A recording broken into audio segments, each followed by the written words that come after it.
అందరూ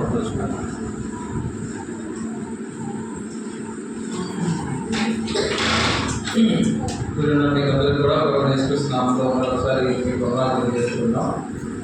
మరి ముందు మనం ఆరాధనలో ఒక పాఠాన్ని నేర్చుకున్నాం. అక్రమం విస్తరించుట చేత అనేకుల ప్రేమ చల్లారడం. మత్తయి సువార్త 24:12 నుంచి మనం ఆరాధనలో వాక్యాన్ని నేర్చుకున్నాం. దాని తర్వాత క్లాసులో లూకా సువార్త 15:11 నుంచి ఇద్దరు కుమారుల గురించి మనం నేర్చుకున్నాం. పాప స్థితి అనేది ఎలా ఉంటుంది అనే విషయాన్ని సభలో తెలియజేశారు. వీటిని మీకు తెలియజేస్తున్నానంటే ఒకసారి దాన్ని జ్ఞాపకం ఉంచుకోండి. అవి జ్ఞాపకం ఉంచుకొని సాధారణతో పోకుండా దాన్ని మనం హృదయాల్లో భద్రపరుచుకోవాలి.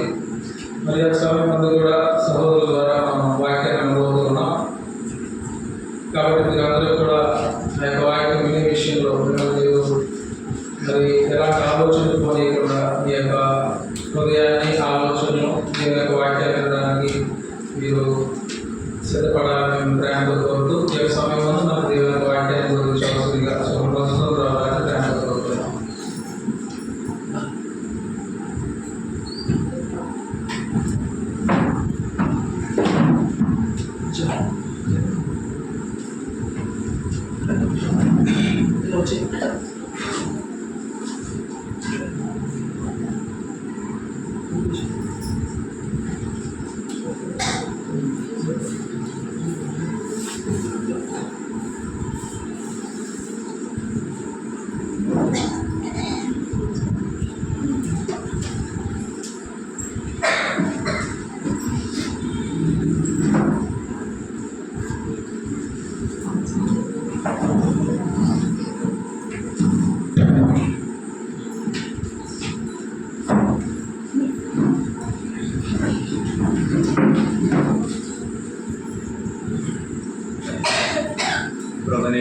నామంలో కూడిన సహోదరులు మందికి వందనాలు తెలియజేస్తున్నాను.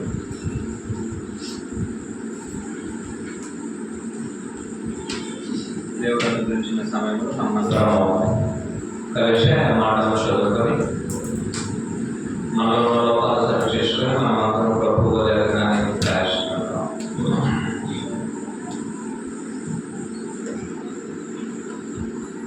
మనం చదవబోయేటువంటి పాఠము ఐక్యతలో ఉన్న బలము. సహోదరుల మధ్య ఐక్యతలో ఉన్న బలము. కుటుంబం ఐక్యంగా ఉంటే దానివల్ల బలం. భార్య భర్తలు ఐక్యతగా ఉన్నట్లయితే దానివల్ల కలిగే బలం. సహోదరులు ఐక్యతగా ఉన్నట్లయితే దానివల్ల కలిగే బలం. కాబట్టి ఐక్యతలో ఉన్న బలమును ఏ సందర్భంలో మనం ఆలోచించబోతున్నాం. ఐక్యతలో ఉన్న బలము, ఐక్యతలో ఉన్న బలం. ప్రసంగి 4వ అధ్యాయము 9 నుంచి 12 వచనాలు నేను చదువుతాను. నాతో కలిసి అందరూ చెప్పాలని ప్రయాణంతో కూర్చున్నాం. ప్రసంగి 4వ అధ్యాయము 9 వచనం. ఇద్దరు కష్టము చేత ఉభయులకు మంచి ఫలము కలుగును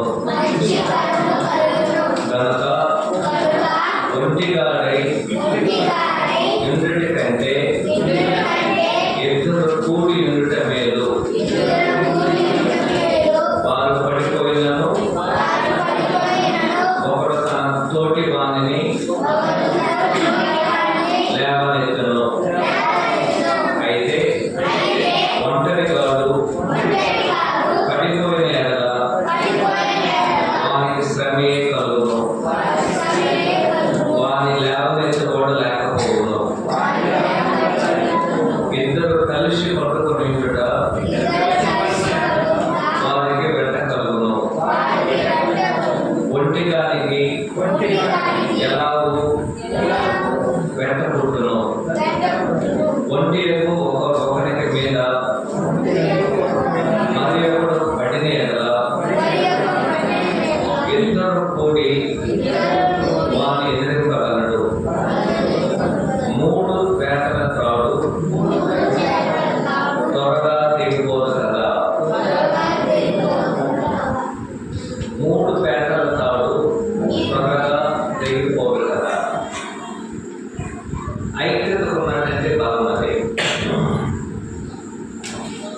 ఐక్యంగా మనం ఉన్నట్లయితే దానికి ఉన్న విశేషమైన ఫలం అనేది ఈ లేఖనాలు మనకి తెలియజేయబడింది. ఐక్యత అనేది దేవుడు కోరుకున్నది.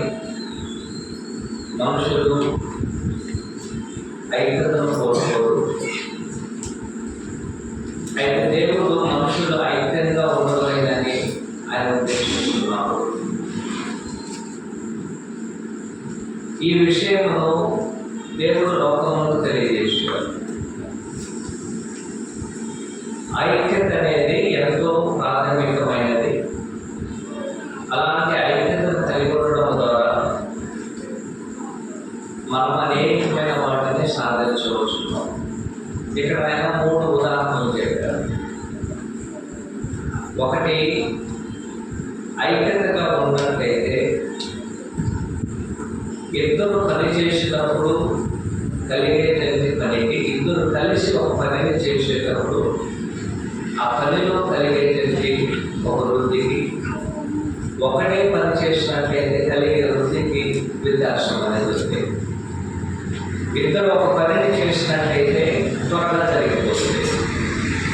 కానీ ఒకరి ఆ పనిని చేసినట్లయితే అది శ్రమతో కూడుకున్నట్లుంది. కారణం ఏమిటంటే ఇరువురు యొక్క ఐక్యత అనేది ఒక పనిని త్వరగా మరియు బలముగా నెరవేర్చగలరు. రెండవది, ఐక్యత గురించి ఆయన మాట్లాడుతున్నప్పుడు ఇరువురు వెళుతున్నారు. ఇరువురు వెళ్ళిపోయేటప్పుడు ఒక వ్యక్తి కాలు జారి పడిపోయారు. అతడు తనంతటా లేవలేని పరిస్థితి. ఇద్దరు కలిసి వెళ్తున్నారు కాబట్టి ఒక వ్యక్తి పట్టిన ఇంకొక వ్యక్తి ఏం చేయవచ్చు, అతన్ని లేవవచ్చు. ఐక్యతలో ఉన్నటువంటి సహాయం అది.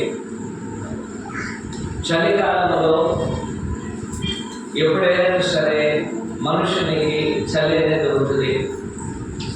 ఆ చలిని వారు ఇరువురు కలిసి జయించవలేదంటే ఇద్దరు పడుకోవడం ద్వారా ఆ చలిని వారు జయించవచ్చు.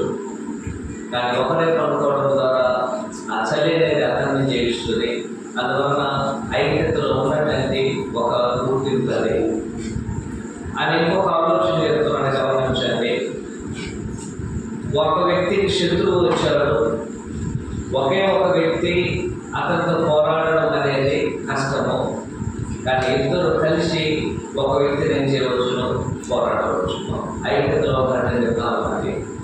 చివరికి ఆయన చెప్పే కంక్లూజన్ ఏమిటంటే 3 పేటల తాడు అంత త్వరగా దిగిపోతుందా? 3 పేటలు వేయబడినట్టే ఒక తాడు ఏం చేయదు, త్వరగా తెగిపోదు. అయితే ఒకే తాడైతే తెంచేయవచ్చు. అదే ఒకే 3 తాడులు కలిగినటువంటి దాన్ని మనం ఒకటిగా పెనవేసినట్లయితే, ముడి వేసినట్లయితే అది ఖచ్చితంగా ఏం చేయదండి, తెగిపోవడం అనేది అంత సులభమైనది కాదు. కాబట్టి ఇక్కడ తెలియజేసే ఆలోచన ఏమిటంటే ఐక్యతలో ఉన్నటువంటి ఫలమును మనుషులు తెలుసుకోవడం లేదు. లోకంలో ఉన్నటువంటి మనుషులు వీటిని ఎదిగి ఉన్నారు. లోకంలో ఉన్న మనుషులందరూ ఏం చేస్తున్నారు, ఈ ఐక్యతను కూర్చున్నటువంటి విశేషమైన ఫలమును వారు ఎదిగి ఉన్నారు. అందుకే ఏం చేస్తారు, ఐక్యంగా పోరాడతారు, ఐక్యంగా మాట్లాడతారు, ఒకే రకముగా ఒక కార్యక్రమాన్ని నిర్వహిస్తారు. ఆ విధంగా చేయడం వలన పెద్ద పనైనను చిన్న పనైనను సాధించడానికి అది ఎంతో ఎంతో మేలుకరంగా ఉంటుందని లోకంలో ఉన్న వారందరూ కూడా ఏం చేస్తున్నారు, దాన్ని నమ్మి ఒకరు పోరాడటం కన్నా అనేకులు కలిసి ఒక విషయమై పోరాటము ఎంతో ప్రయోజనకరమని వారు తెలియనటువంటి వారుగా ఉన్నారు. మనము మిడతలు జరిగి ఉన్నాం. ఆ మిడత అనేది మనం లెక్కలేనటువంటిది. కానీ మిడతలన్నీ ఒక దండుగా వచ్చినట్లయితే దాని యొక్క దాడికి ఏం చేయలేదు, ఏ మనుషులు తట్టుకోలేదు, ఏ పంట కూడా నిలవదు. సామెతలు 30:27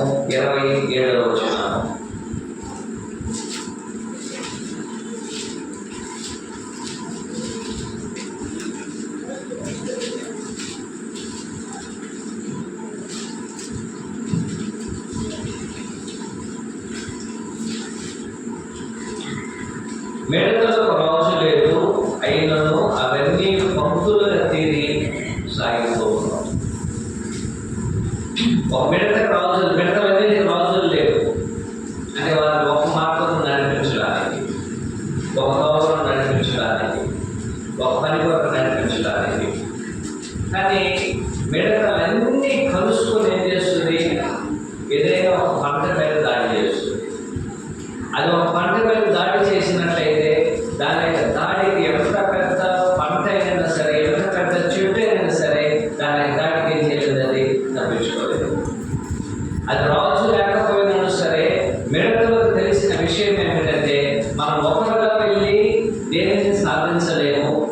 అందువల్ల మనమందరము కలిసి ఒకదాని మీద దాడి చేసినట్లయితే మనం సాధించవచ్చుననే ఒక పట్టుదల మిడతకుంది. ఇప్పుడు ఆయన తెలియజేసే ఆలోచన ఏమిటంటే, ప్రత్యేకించి ప్రభు తెలిసే ఆలోచన ఏమిటంటే, ఎవరైతే ఆయనతో సమాసం కలిగి ఉన్నారో, ఎవరైతే ఆయన సంఘంలో ఉన్నారో, ఎవరైతే ఆయన శరీరం అనే సంఘంలో ఉన్నారో, ఆ సంఘంలో అనేకమైన అవయవములు ఉన్నట్టు సరే, అవయవములన్నీ కలిసి ఐక్యముగా ఈ లోకంలో జీవించవలేము. ఐక్యముగా మనం ఏం చేయవలేము? క్రీస్తు సంఘములో మనం జీవించవలేము. ఇదే భూస్వామ్య ఐక్యత కాదు. అందరూ ఒకే డ్రెస్ చేసుకొని రావడము, అందరూ ఒకే విషయాన్ని కొరకు పోరాడతాము. ఆ రకమైన ఐక్యత గురించి ఏం చేయలేదా మాట్లాడతారు. లోకంలో అందరూ తలుసుకుని ఒక రకంగా పోరాడతారు, అందరూ ఒకే రకమైన పోరాటాన్ని చేస్తారు. అలాగే మనం చేయలేము. మేము ఐక్యంగా ఉండడం అనడానికి లోకంలో ఏం చేస్తారు? అందరూ ఒకే రకమైన యూనిఫామ్ వేసుకుంటారు, అందరూ ఒకే రకమైనటువంటి ఒక స్లోగన్ పాడతారు, అందరూ ఒకే రకంగా నడుస్తారు, అందరూ ఒకే రకంగా వారేం చేస్తున్నారు? మేము ఐక్యంగా ఉన్నామని లోకానికి తెలియజేస్తారు. అలాంటి భూస్వమైన ఐక్యత గురించి యేసుక్రీస్తు మన దగ్గర కోరుకోవడం లేదు. అయితే యేసుక్రీస్తు వారు కోరుకునేటువంటి ఐక్యత అనేది మనమందరము ఆయన సంఘము ఆత్మ సంబంధమైనది. ఆత్మ సంబంధమైన శరీరమైన సంఘములో మనమందరం అనేకమైన అవయవాలుగా ఉన్నాం. అనేక అవయవాలు ఉన్నటువంటి మనము వెవ్వేరు అవయవాలు కాబట్టి వెవ్వేరుగా మనము మన పనులను చేయకుండా, శరీరం ఎలాగైతే ఒక పనిని చేయడానికి అన్ని అవయవాలు ఏకముగా ఐక్యతతో జరిగిస్తున్నదో, అలాగే మనము ఒక కార్యమును, ఒక విషయమును, ఏదైనా ఒక పనిని ఐక్యతతో మనము జరిగించుకోలేము. అది ఎక్కడెక్కడ లోపిస్తుందో అక్కడ క్రీస్తు సంఘానికి అవమానం కలుగు చేస్తుంది. అది క్రీస్తు స్థానిక సంఘముగా గుర్తించబడలేదు. ఐక్యము లోపించడము సంఘం యొక్క నమూనా కాదు. ఐక్యతను కలిగి ఉండడమే సంఘం యొక్క నమూనా అయి ఉన్నది. అయితే మొదటగా మనం ఏమైనా ఆలోచన చేయబోతున్నామంటే, విశ్వాసులు లేనట్లయితే క్రీస్తు శరీరం అనే సంఘము బయట ఉన్నటువంటి సంఘపు వెలుపట ఉన్నవారితో ఏ విషయంలో కూడా ఐక్యత కలిగి ఉండకూడదు. సంఘము యేసుక్రీస్తు వారి యొక్క శరీరము.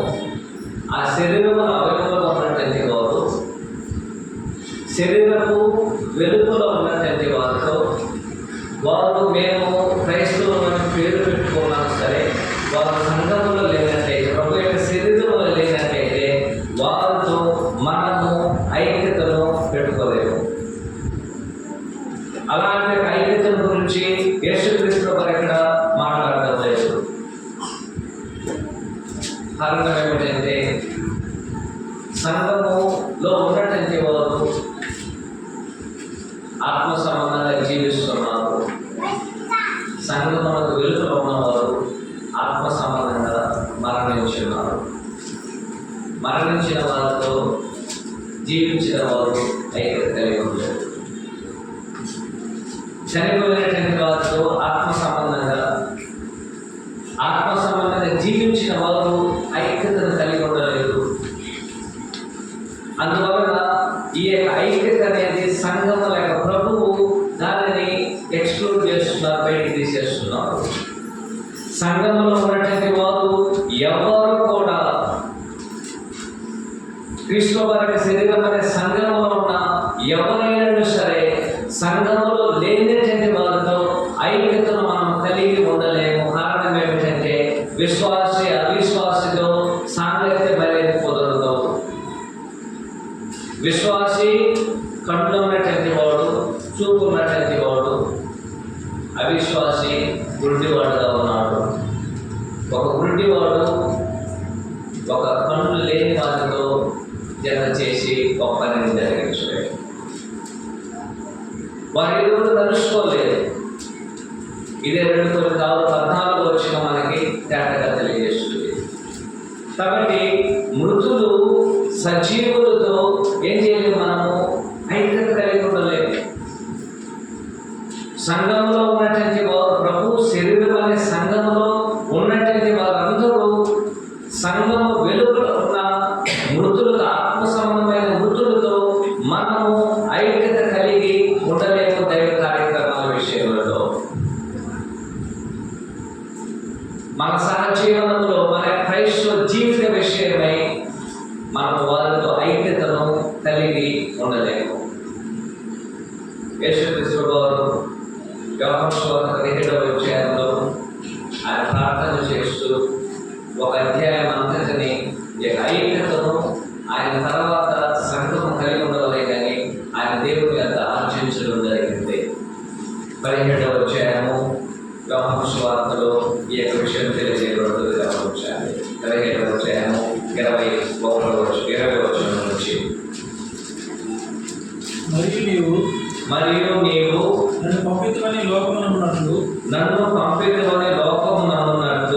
తండ్రి నా యందు నీవును నీ యందు నేను ఉన్నలాగున వారును మన యందు ఏకమై ఉండవలెనని వారి కొరకు మాత్రమే నేను ప్రార్థించలేదు. వారి వాక్యం వలన నా యందు విశ్వాసం ఉంచు వారందరూ ఏకమై ఉండవలెనని వారి కొరకు ప్రార్థించుచున్నాను. 3 రకాలైన ఐక్యతల గురించి ఇక్కడ మాట్లాడుతున్నాడు. ఎన్ని రకాలైన ఐక్యతలండి? 3 రకాలైన ఐక్యతలు. ఆ 2 రకాలైన ఐక్యతలు అనేది మొదటి ఐక్యతతో కలిసి ఉండవలేదు. మొదటి ఐక్యత ఏమిటి? యేసుక్రీస్తు ప్రభువు ఐక్యమై ఉన్నారు. అయ్యా పరలోకం ముందు మాత్రమే వారు ఐక్యత ఉన్నారని తెలియలేదు. యేసుక్రీస్తు భూమి మీదకి వచ్చినప్పుడు కూడా దేవుడు ఆయన ఐక్యత కలిగి ఉన్నారు. ఆయన ప్రజెంట్ చెప్తున్నారు, తండ్రి నీవు నేను ఏకమై ఉండాలన్నా. ఇప్పుడు భూమి మీద ఉన్నప్పుడు మాట్లాడుతున్నాడు ఆయన, నీవు నేను ఏకమై ఉండాలన్నా. ప్రభువు పరలోకంలో ఉన్నట్లయితే మీరు ఐక్యం ఉండడానికి అవకాశం ఉంది, కానీ భూమి మీద సాధ్యం ఎలాగో నా ప్రభు చెప్తున్నాము, సాధ్యం అది. దేవునితో యేసుక్రీస్తు వారు భూమి మీద ఉన్నప్పుడు, యేసుక్రీస్తు భూమి మీద ఉన్నాడు, పరలోకంలో తండ్రి ఉన్నాడు, వారు ఇరువురు ఐక్యమై ఉన్నారు. ఇప్పుడు ఆయన చెప్తున్నారు, మనం ఐక్యమై ఉండడం మాత్రం కాకుండా అపోస్తలుడు కూడా మనతో ఐక్యమై ఉన్నారు. అపోస్తలుడు కూడా ఏ విధంగా ఉన్నారు? వారు ఐక్యంగా ఉన్నారు. వారు మాత్రం కాదు, వారి వాక్యమును విని ఎవరైతే నా యందు విశ్వాసం ఉంచుచున్నారో మనకు చెప్పబడింది మనలందరి గురించి. భవిష్యత్తులో జరగబోయేటువంటి ఒక కార్యం అది. భవిష్యత్తులో అపోస్తలులందరూ సర్వ సృష్టికి దేవుని యొక్క వాక్యమును వెళ్ళి బోధించినప్పుడు ఆ వాక్యమును విని యేసుక్రీస్తు వారిలో ఎంతమంది అయితే విశ్వాసం ఉంచి ఆయన వారందరూ మౌన మనసు ఉంది, ఆయనను దేవుని కుమారుడని ఒప్పుకొని తండ్రి యొక్క కుమారుని యొక్క పరిశుద్ధాత్మ యొక్క నామములో బాప్తిస్మం పొందుతారో వారందరూ కూడా నా ఎవరు ఐక్యమై ఉండవలేనని, మనతో ఐక్యమై ఉండవలేనని వారి కొరకు కూడా నేను ప్రార్థన చేస్తున్నాను. ఇప్పుడు ఇద్దరు ఐక్యంగా ఉండడాన్ని ఈజీగా అనుకోవచ్చు. అది పెద్ద కష్టంగా ఎదురైతే దేవుడు యేసుక్రీస్తు పైకి పోవాలి. ఎందుకంటే వారికి ఉన్నటువంటి జ్ఞానము, ఆలోచనలు, వారికి ఉన్నటువంటి ఆ దైవత్వము యొక్క స్వభావము, లక్షణములు, వారికి ఉన్నటువంటి మనసు, హృదయం అనేది వారిని ఎల్లప్పుడూ ఐక్యంగా చేస్తుంది. ఎందుకంటే వారికి ఉన్నటువంటి ఆ యొక్క జ్ఞానం అనేది అతీతమైనది. దేవుని యేసుక్రీస్తు వారితో ఐక్యం కాగలరు. 12 మంది అపోస్తలులు ఉన్నారు. ఇద్దరు ఇప్పుడు మినహాయిస్తే 12 మంది ఉన్నారు. ఇప్పుడు 12 మంది ఐక్యంగా ఉండడము కొద్దిగా కష్టమే. ఇద్దరు ఐక్యత కలిగిన కన్నా కూడా 12 మంది ఐక్యతగా ఉండడము కొద్ది కష్టమే. అయినా సరే సాధ్యమైంది. వారందరూ ఏక మనస్సుతో ఆయన యొక్క సహవాసములో రొట్టె విరుచుటయందును ప్రార్థన చేయటయందును ఎడతెగక ఉన్నది. 2వ అధ్యాయం అపోస్తలుల కార్యము తేటగా తెలియజేస్తుంది. వారందరూ ఐక్యముగా తమకు కలిగిన వాటిని ఉంచుకొని ఏదియు తమదని వారు అనుకోకుండా సమిష్టిగా ఉంచుకొని వారందరూ వారి జీవితంలో ఒకటిగా పంచుకున్నారు. ఐక్యతకు నిదర్శనం అది. అపోస్తలుల తర్వాత ఆయన చెప్తున్నాడు, అపోస్తలుల బోధన ఎంతమంది అయితే వింటున్నారో వారందరూ కూడా ఏ విధంగా ఉండలేను, ఐక్యంగా ఉండలేను. అది కూడా సాధించబడింది. అపోస్తలుల కార్యం 2వ అధ్యాయం నుంచి మనం చదివినట్లయితే అక్కడ ఉన్న యెరూషలేములో ఎంతమంది అయితే యేసుక్రీస్తు అపోస్తలుల యొక్క బోధన విని యేసుక్రీస్తు ప్రభువుని విశ్వాసం ఉంచారో వారందరూ కూడా ఐక్యముగా ఉన్నారు. అంత ఐక్యత అనేది మొదటి శతాబ్దంలో సాధించబడింది. వారి ఐక్యతను ఎవరు కూడా విడదీయలేనటువంటి వారి ఐక్యత అనేది యేసుక్రీస్తు వారు కోరుకున్నటువంటి ఐక్యత. ఆ ఐక్యత అనేది ఎవరు కూడా భంగం చేయలేనటువంటిది. వారి ఐక్యతను భంగం చేసేటువంటి ఒకే ఒక విషయం ఏమిటంటే వారందరూ అనేకులు కాబట్టి వారి ఆస్తి పాస్తులు వారి ఐక్యతను నాశనం చేయడానికి, విడదీయడానికి కారణం కాబట్టి వాటన్నిటిని వారు అమ్మేసి సమిష్టిగా ఉంచుకొని వారు ఏం చేశారు, ఐక్యతను కలిగి ఉన్నారు. వారి పనులన్నీ వదిలేశారు. వారి యొక్క వ్యక్తిగతమైన ఆలోచనలన్నీ వదిలేశారు. వ్యక్తిగతమైన పనులు వదిలేశారు. కుటుంబ పనులు వదిలేశారు. వారి యొక్క బిజినెస్ వదిలేశారు. ఉద్యోగాలు వదిలేశారు. వారికి ఉన్నటువంటి ఒకే ఒక పని ఏమిటంటే అందరూ ఐక్యంగా ఉండలేదు. 3000 మందితో ఐక్యత అనేది సాధించబడింది. తర్వాత 8000 మందికి ఐక్యత అనేది సాధించబడింది. అలాగున ప్రతి కాలంలో ఐక్యతగా ఉండవలేదని యేసుక్రీస్తు వారు ప్రార్థన చేశారు. భూసంబంధమైన ఐక్యత కాదు. లేనట్లయితే మనకున్నట్టు ఆస్తిపాస్తులు అన్వేషి ఆ ధనాన్ని పెట్టుకొని ఐక్యత కలిగి ఉండమని చెప్పడం లేదు. వారందరూ దేంట్లో ఐక్యత కలిగి ఉన్నారో ఒకసారి మీరు గమనించండి. 31వ వచనం 2వ అధ్యాయము అపోస్తలుల కార్యము. అపోస్తలుల కార్యము 2వ అధ్యాయము 47వ వచనం. ఆనందముతోను నిష్కపటమైన హృదయంతోను ఆహారం పుచ్చుకొనుచుండిరి. మరియు ప్రభువు రక్షణ పొందుచున్న వారిని అనుదినము వారితో చేర్చుండి. ఐక్యతకి అవసరమైనటువంటి విషయంలో గమనించాలి. 47వ వచనంలో ఆనందముతోను నిష్కపటమైన హృదయముతోను. అలాంటి ఐక్యతను సాధించడానికి వారికి అవసరమైన ఒక విషయం ఏమిటంటే నిష్కపటమైనటువంటి హృదయము. అలాంటి నిష్కపటమైన హృదయం ఏం చేసింది? 42వ వచనంలో వీరు అపోస్తలుల బోధయందును సహవాసమందును రొట్టె విరుచుటయందును ప్రార్థన చేయటయందును ఎడతెగక ఉన్నది. దేంట్లో వారు ఏకంగా ఉన్నారండి? దేంట్లో వారు ఐక్యత కలిగి ఉన్నారు అని చెప్తున్నారు. గమనించిన అపోస్తలుల బోధయందు సహవాసమందు, రొట్టె విరుచుటయందు, ప్రార్థన చేయయందు వారు ఎల్లప్పుడూ తమ యొక్క సమయాన్ని కేటాయించేశారు. ఇలాంటి ఐక్యతను విశ్వాసులందరూ సాధించడానికి అవసరమైనది ఏమిటి? నిష్కపటమైనటువంటి హృదయము. ఆ హృదయం ఎక్కడైతే లోపిస్తుందో ఆ కపటం అనేది ఆ యొక్క ఐక్యతను నాశనం చేస్తుంది. ఎలాగో నాశనం చేసేది తెలియజేసేది ఐక్యత వచ్చాయి. నిష్కపటమైన హృదయం లేకపోవడం వలన ఐక్యత లోపిస్తుంది. ఎలాగైనా సరే ఇలాంటి ఒక ఐక్యతను, ఏక ఐక్యతను ఒకటి అపోస్తల బోధలో ఐక్యత, 2 ఆరాధనలో ఐక్యత, 3 మన జీవితంలో ఐక్యత, 4 మన సహవాసంలో ఐక్యత.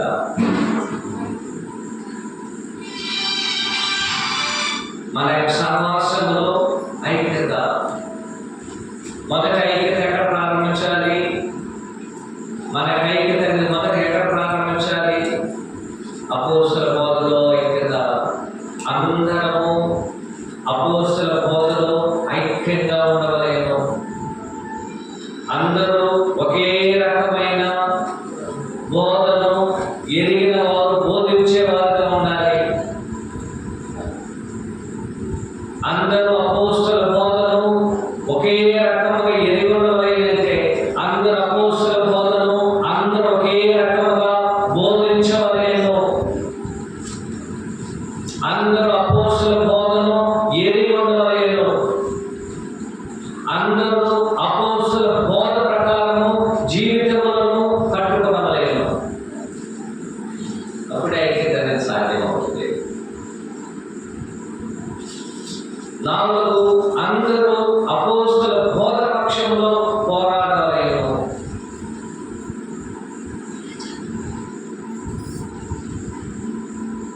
ఒకటి, అందరూ ఎరిగి ఉండాలి. 2, అందరూ అదే బోధించాలి.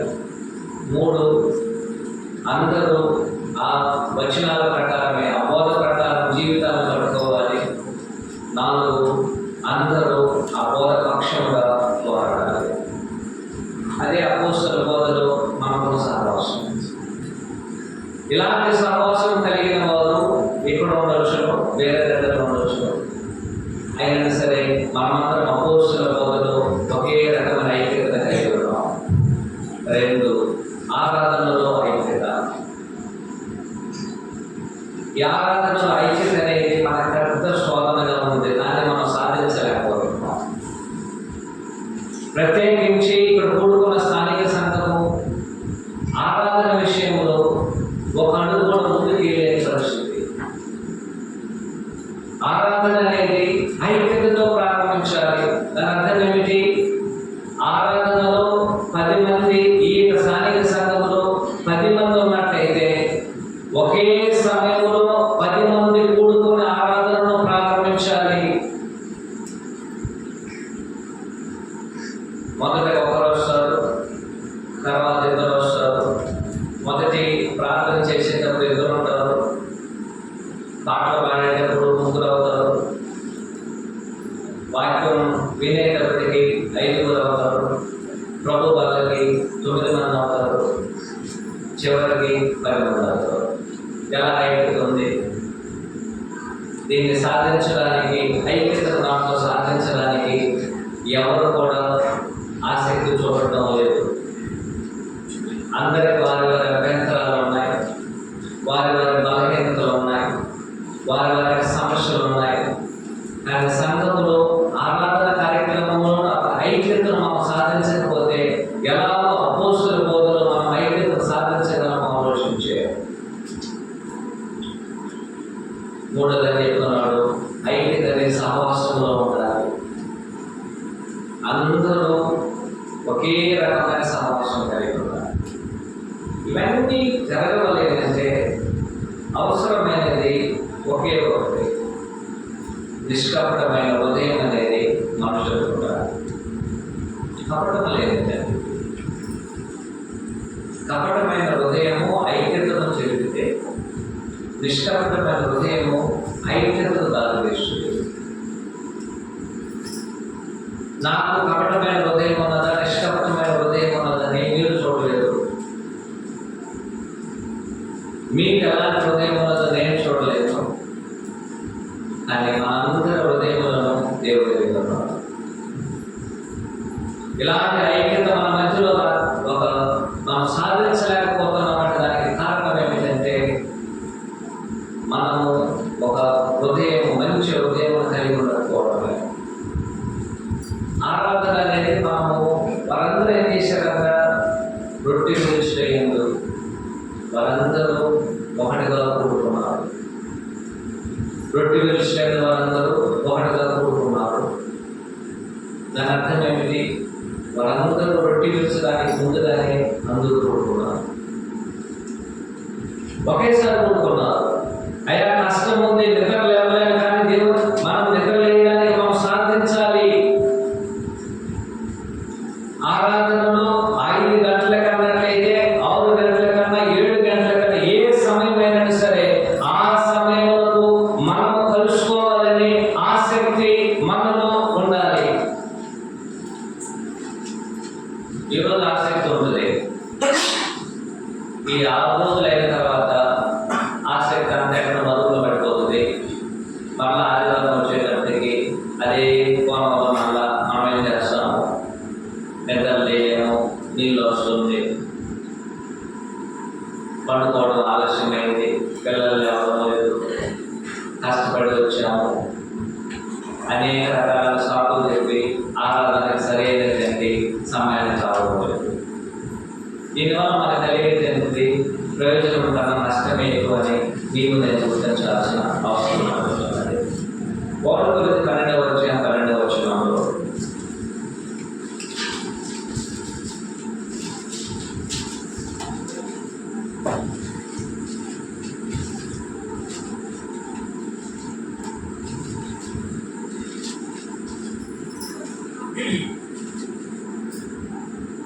ఎలాగో శరీరము ఏకమై ఉన్నాను, అనేకమైన అవయవాలు కలిగి ఉన్నదో, ఎలాగో శరీరం యొక్క అవయవాలు అన్నీ అనేకమై ఉన్నదో, ఒక్క శరీరమై ఉన్నదో, అలాగే క్రీస్తు ఉన్నాడు.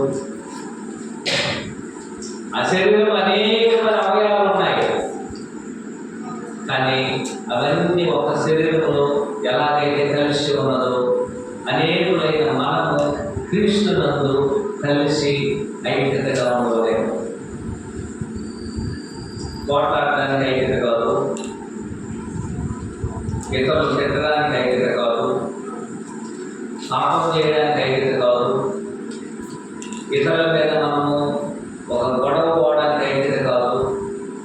ఈ యొక్క ఐక్యత అనేది ప్రభువునందు ఉన్నటువంటి ఐక్యత. ఐక్యత అనేది ఆయన యొక్క బోధనలో జీవితంలో ఉన్నటువంటి ఐక్యత.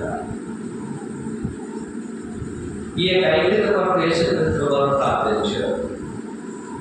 అపోస్తలులు మొదటి శతాబ్దంలో ఆరాధించారు. ఈ యొక్క ఐక్యతను వాస్తవానికి మొదటి విషయంలో పరిశుద్ధాత్మను మనకు అనుగ్రహిస్తున్నారు.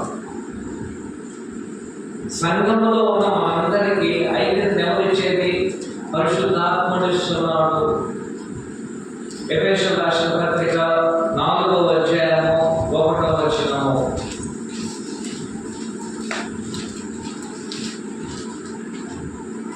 కాబట్టి మీరు సమాధానమును బంధము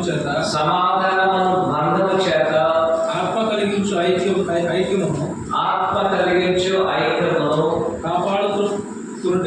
కాపాడుకొనుట యందు శ్రద్ధ కలిగిన వారై ప్రేమతో ఒకరినొకరు సహించుడి. ఒకరిని సహించు.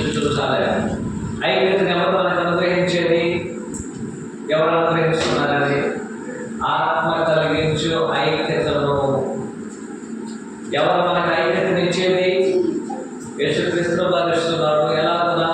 మనమందరం నూతన జన్మ ద్వారా శరీరములో చేర్చబడిన వారమై, ఆ శరీరం మనకేం జ్ఞాపకం చేస్తుందంటే, శరీరం అనేక అవయవాలు ఉన్నటువంటి మనము శరీరం ఎలాగైతే ఐక్యంగా ఉండదో అలాగే మనం ఐక్యంగా ఉండడానికి ఆయన శరీరం సంఘంలో ఉన్న వారి మధ్యలో ఐక్యతను పరిశుద్ధాత్ముడు ఇస్తున్నాడు. పరిశుద్ధాత్ముడు ఐక్యతను కలిగించుచున్నాడు. కానీ అది సరిపోయింది కాదు. ఎందుకంటే పరిశుద్ధాత్ముడు ఐక్యతను ఇచ్చినా సరే దానిని మనం కాపాడుకోవలేము.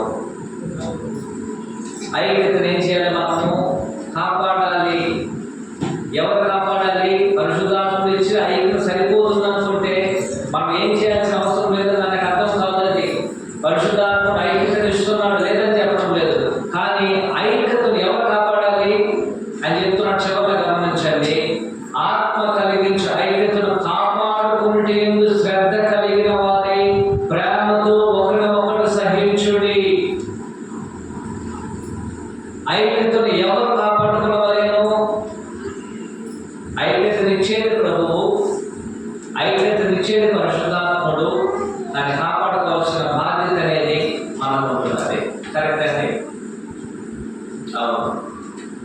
కాబట్టి మొదటి ఆలోచన ఏమిటంటే ఐక్యత అనేది మనం ఎవరితో కలిగి ఉండకూడదు. 2, ఎవరితో ఐక్యతను మనము కలిగి ఉండాలి. 3, ఎలాంటి ఐక్యతను మనము కలిగి ఉండాలి. 4 ఏమిటంటే ఐక్యత వలన కలిగే ప్రయోజనాలు ఏంటి? ఐక్యత వలన ఏం ప్రయోజనాలు కలుగుతుంది? 4 ప్రయోజనాలు చెప్తాను, ఆలోచించే. 1, సంఘం అంతా ఐక్యంగా ఉన్నట్లయితే మనం చేసే ప్రతి పని అనేది చాలా మనం పడేది ప్రయాసం అందరూ కలిసి ఒక పనిని చేయడం ద్వారా, అంటే అందరూ 50 మంది ఏంటంటే మనము ఒకే పనిని చేయడం ద్వారా ఎక్కువ అభివృద్ధిని సాధించవచ్చు. అనేకులు ఒక పనిని చేయడం ద్వారా అభివృద్ధిని ఏం చేయవచ్చు? మనము సాధించడానికి అవకాశం కలుగుతున్నది. 2, అనేకులైన మనము ఐక్యత కలిగి జీవించినప్పుడు ఏదైనా ఒక సమస్య లేక ఒక డిజాస్టర్, ఒక రకమైనటువంటి ఒక నాశనం అనేది సంభవించినప్పుడు వాటిలో మనమందరం ఐక్యంగా ఏం చేయవచ్చును? నిలబడవచ్చును. ఏదైనా సంఘానికి సంభవించినట్లయితే మనమందరం ఐక్యంగా నిలబడినట్లయితే ఆ యొక్క సమస్యను కూడా ఏం చేయవచ్చు? మనం ఈజీగా పరిష్కారం చేయవచ్చును. 3, ఐక్యత కలిగినట్లయితే అదేం చేస్తుందంటే ఐక్యత ఎవరైతే కలిగి ఉన్న సంఘంలో ఉన్నట్లయితే వారందరికీ ఆదరణ, సంతోషమును అనుగ్రహిస్తుంది. సంఘంలోని ఐక్యత, ఆదరణ, సంతోషమును ప్రతి ఒక్కరికి అది అనుగ్రహిస్తుంది. 4 ఏమిటంటే సంఘం అంతా ఐక్యతగా ఉండడం వలన వారందరూ చాలా బలమైన సంఘంగా వృద్ధి చెందడానికి అవకాశం ఉంటాయి. 5, ఐక్యత కలిగి ఉండడం వలన సాతానును మనము పూర్తిగా ఏం చేయవచ్చును? జయించవచ్చును. ఐక్యత కలిగి ఉండడం వలన పూర్తిగా లోకాన్ని జయించవచ్చు. కాబట్టి ఐక్యత అనేది ఈ విధంగా 5 విషయాల్లో దారితీస్తుంది. కారణం ఏమిటంటే యేసుక్రీస్తు మత్తయి 16వ అధ్యాయంలో ఒక మాట చెప్పారు. సంఘానికి ఉన్నటువంటి శక్తి ఎంతో గమనించారు. మత్తయి 16వ అధ్యాయం ఉంది. మరియు నీవు పేతురువు అనుషక్తు ఆయనను ఈ బండ మీద నా సంఘమును కట్టుదును, పాతాళలోక ద్వారము దాని ఎదుట నిలబడేవని నేను నీతో చెబుతున్నాను. సంఘం ఎదుట దేని యొక్క శక్తి అనేది పనిచేయలేదు, పాతాళం యొక్క శక్తి పనిచేయలేదు. సాతాను పాతాళం యొక్క ద్వారములు దాని ఎదుట నిలబడదు. ఎప్పుడు? సంఘం అనేది ఐక్యముగా ఉన్నప్పుడు.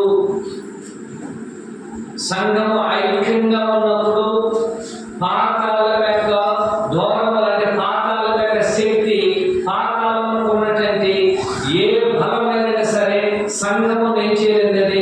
నాశనం చేయలేదు. కానీ సమస్య ఏమిటంటే ఇలాంటి ఐక్యతను మనం కలిగి ఉన్నప్పుడు సాతానుడు మనల్ని ఏం చేస్తున్నాడు? ఐక్యత నుంచి విడిపించడానికి అతను చేసే మార్గము అనేకమైనది. అది ఒక 5 వచనాలు ఉన్నాయి. ఒక చిన్న క్లూ ఏమిటంటే ఐక్యతను సాతానుడు ఎలాగో విడదీస్తాడో ఒక చిన్న ఉదాహరణ చెప్తాను, గమనించాను. ఆదాము అవ్వలు ఒకటిగా కలిసి ఉన్నంత వరకు సాతాను వారి దగ్గర రాలా. ఆదాము అవ్వలు ఒకటిగా ఉన్నప్పుడు ఎన్నడూ కూడా సాతాను వారి దగ్గరికి రాలేదు. ఎప్పుడు సాతానుడు వచ్చాడు? స్త్రీ ఒంటరిగా ఉన్నప్పుడు, ఆదాము చేతి పని చేసుకోవడానికి వెళ్ళినప్పుడు, ఆమె ఒంటరిగా ఉన్నప్పుడే సాతానుడు వచ్చాడు. కారణం ఏమిటంటే ఒకరిగా ఉన్నట్టయితే సాతానుడు మనకి ఐక్యతను, మనలను హాని చేయడానికి మనకి శక్తి లేదు. కానీ సాతానుడు మనం ఒంటరిగా ఉన్నప్పుడు, ఒంటివాడుగా ఉన్నప్పుడు సాతానుడు మనం ఏం చేస్తాడు? మనలను ఐక్యత నుంచి విడదీయడానికి ప్రయత్నం చేస్తాడు. అలాగూ చేసేటంటే అనేకమైన ప్రయత్నాల వలన సంఘం అనేది నాశనమైంది. దానికి ఒక ఉదాహరణగా గురించి సంఘటన మనం ఆలోచించవచ్చు. ప్రభు చెప్పినట్లయితే రాబో కాలంలో దాని గురించి మనం ప్రసారం తీసుకుంటాం. ఓర్పులమైన అందరికీ ప్రభుత్వ నామంలో వందనాలు తెలియజేసుకుంటూ ఈ కార్యక్రమాన్ని ముగిస్తున్నాను. అందరికీ కూడా